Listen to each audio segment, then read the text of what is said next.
नमस्कार, मैं गुप्तेश्वर पांडे, डीजीपी बिहार। आप बिहार के 12 करोड़ लोगों को, आम जनता को, नौजवानों को, सब लोगों को प्रणाम करता हूं और अनुरोध करता हूं कि अब उत्सवों का सीजन प्रारंभ हो गया है। मुहर्रम है, मुहर्रम के बाद छठ, दिवाली, दशहरा और फिर बाद में होली, रामनवमी, ये त्यौहार लगातार अब चलेंगे अप्रैल तक। बिहार, जैसा मैं पहले भी कहता आया हूँ, सांप्रदायिक सद्भाव की धरती है। वीरों, बलिदानियों, शहीदों, त्यागियों, क्रांतिकारियों की धरती है। हीरों, मौलवियों, संतों, ऋषियों, मनीषियों की धरती है। बिहार की धरती से शांति का संदेश दुनिया के कोने कोने में गया है। बुद्ध की धरती है, महावीर की धरती है, शांति की धरती है, अहिंसा की धरती है। ऐसा देखा जाता है कि जब भी कोई त्योहार आता है, चाहे वो ईद हो या मुहर्रम हो, रामनवमी हो या दशहरा हो, कुछ असामाजिक तत्व माहौल को खराब करने की कोशिश करते हैं। कुछ लोग नासमझी में उलझ जाते हैं। गली का झगड़ा, नली का झगड़ा, आपस का झगड़ा, छोटी छोटी बातों पर जो आपसी विवाद होते हैं, उनका रूप भी सांप्रदायिक हो जाता है। ये बहुत दुर्भाग्यपूर्ण है। हमें ये सोचना चाहिए कि समाज में अगर दो समुदाय के लोगों के बीच में कटुता रहेगी, द्वेष रहेगा और किसी प्रकार के संघर्ष की स्थिति उत्पन्न होगी, तो सांप्रदायिक सौहार्द बिगड़ेगा। और इससे फायदा किसको? किसी को फायदा नहीं होता, सबका नुकसान होता है और केवल नुकसान होता है।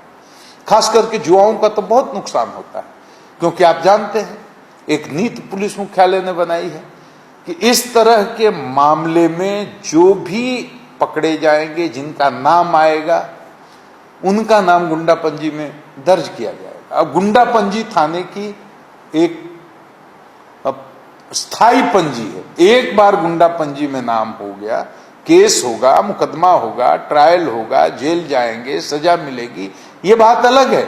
लेकिन इसके अलावे गुंडा पंजी में नाम एक बार दर्ज हो गया तो भारी संकट है। किसी प्रकार के अस्त्र शस्त्र की अनुज्ञप्ति नहीं मिल सकती, लाइसेंस नहीं मिल सकता, आपका चरित्र सत्यापन सर्टिफिकेट नहीं मिल सकता, सरकारी नौकरी तो मिल ही नहीं सकती, चपरासी की भी, चौकीदार की भी।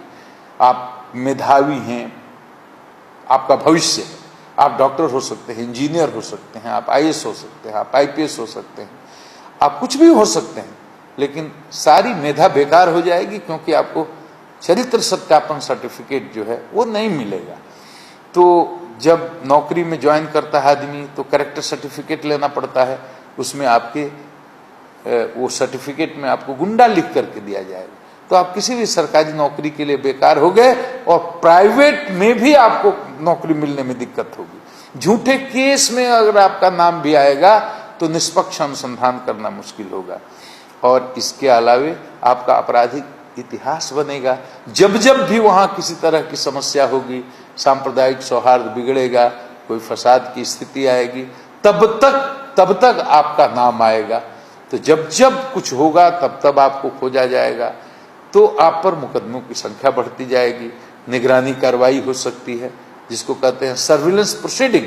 आपकी प्राइवेसी खत्म हो जाएगी, आपको थाने में हाजिर देने को कहा जा सकता है, आपकी प्राइवेसी खत्म हो सकती है, आपके घर कभी भी पुलिस दस्तक दे सकती है बिना किसी वारंट के। निगरानी कार्रवाई में आप अगर आ गए तो ये सब नौजवानों को समझना चाहिए। आप पर सीसीए भी लग सकता है। सीसीए कितना खराब चीज आप जानते हैं। और नौकरी, बिजनेस, नेतागिरी भी कर, किसी को नेतागिरी करने का शौक है तो नेतागिरी करने भी लायक नहीं रहेंगे, क्योंकि छोटे केस में, छोटे अपराध में भी आपको सजा मिल गई तो किसी तरह का चुनाव नहीं लड़ सकते। तो इस तरह से हमारे नौजवान चूंकि इतनी बातें नहीं जानते हैं, इसलिए कुछ लोगों के बहकावे में आ जाते हैं। इसलिए तमाम किशोरों को, तमाम नौजवानों को, बिहार की 12 करोड़ आवाम से मैं अपील करता हूं कि बिहार की शान, बिहार की गरिमा, बिहार की मर्यादा इसी में है कि हर पर्व त्योहार और वैसे भी पूरे सूबे में सांप्रदायिक सद्भाव का माहौल बना करके रखें। और पुलिस को निर्देश दिया गया है कि जहां जो सांप्रदायिक सद्भाव बिगाड़ने की कोशिश करें, किसी जात के हों, किसी मजहब के हों, उनके साथ किसी भी कीमत पर कोई भी मरवत न की जाए, किसी प्रकार की पैरवी नहीं सुनी जाए और ऐसे लोगों को बुक किया जाए, ऐसे लोगों का नाम गुंडा पंजी में लाया जाए। लेकिन अभी मेरा व्यक्तिगत अनुभव ये है, यह 7वां महीना है, 6 महीना पहले मैं डीजीपी बना था, उसके बाद कई उत्सव आए, उसके बाद होली का त्योहार आया, रामनवमी का त्योहार आया, शब्बे बारात गुजरी, चुनाव भी गुजरा और कई त्योहार, ईद भी आई गई, लेकिन कहीं भी संपूर्ण बिहार में कोई सांप्रदायिक फसाद या सांप्रदायिक गंभीर संकट पैदा नहीं हुआ।